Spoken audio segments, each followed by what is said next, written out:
मक्का का सहरा है। एक शख्स है जिसकी गर्दन में रस्सा है। इस रस्से का दूसरा सरा बच्चों के हाथों में है। सीने पे बहुत भारी पत्थर है। ये बच्चे इसे घसीटते फिरते हैं। ये धूप की तपश है कि मक्का का जर्रा जर्रा दहक रहा है। ये कौन है? एक हबशी गुलाम है। इसका जुर्म यह है कि ये पत्थरों के आगे सर झुकाने से मुनकिर हो गया है, इसलिए इसे इस बड़े पत्थर के सुपुर्द किया गया है। सवाल यह है कि ये पत्थर इस पे असरअंदाज होगा? जवाब है, नहीं होगा।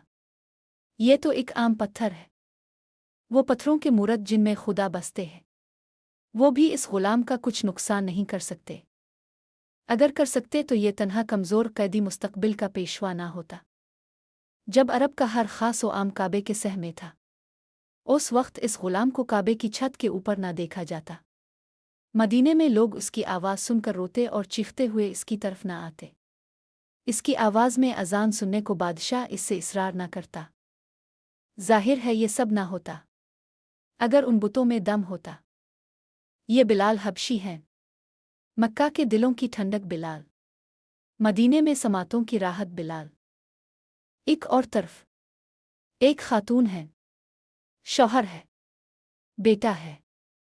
सख्त गर्मी की धूप में लोहे की जरहें पहने पर मजबूर है।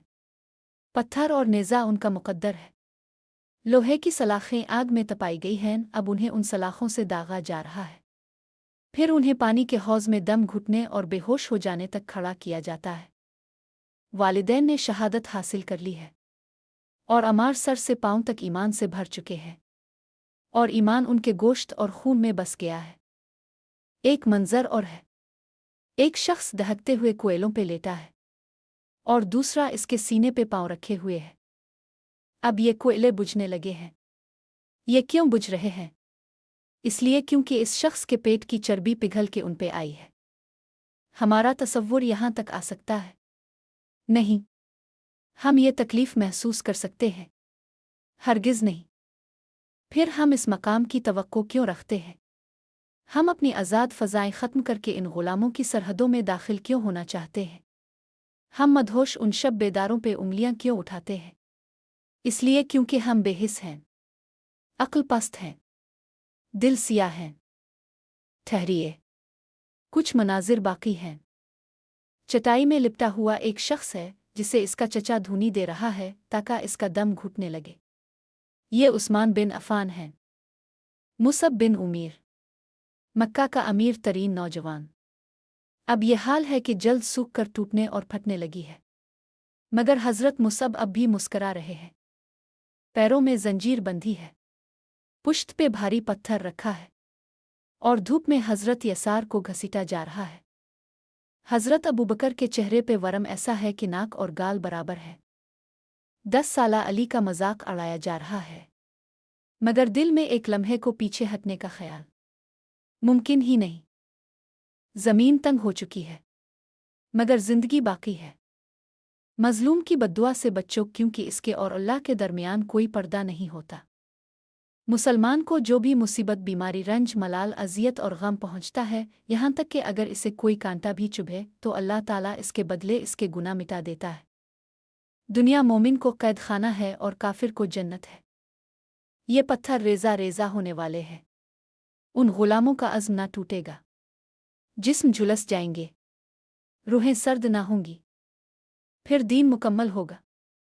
एक सवार यमन के एक हिस्से से सफ़र करता हुआ जाएगा और इसे खुदा के सवा किसी का डर ना होगा। आग ठंडी होगी, जन्नत ठिकाना होगी। मुझे यहीं रुकने का हुक्म है, मगर तुम हबशा की तरफ निकल जाओ। वहाँ एक बादशाह है, वहाँ जुल्म नहीं होता। वो सच्चाई की सरजमीन है। अल्लाह रास्ता निकालेगा, ज़रूर निकालेगा। हुक्म पाकर ये बंदे मक्का की तारीक रातों में खामोशी से समंदर का रुख करते हैं और उनके आका खुद मक्का में ठहरते हैं ताकि गर्दन में फंदा डाला जाए, ताकि पुश्त पर गंदगी रखी जाए, ताकि कदमों में कांटे बिछाए जाएं, ताकि जिगर गोशों को रंज पहुँचे, ताकि ये सीना तीरों का मुकाबला तन्हा करे, ताकि उन बुंदों पर आंच ना आए। उधर मुसाफिर दूर निकल गए हैं, उधर अंधेरी रात का तूफान है। रसूलुल्लाह सल्लल्लाहु अलैहि वसल्लम, सैयदा खदीजा, सैयदना अली, सैयदना अबू तालिब और सैयदना अबू बकर रिज़वानुल्लाहि अलैहिम अजमाइन, ये सब मक्का में बाकी हैं और उनके साथ चंद और बाकी हैं।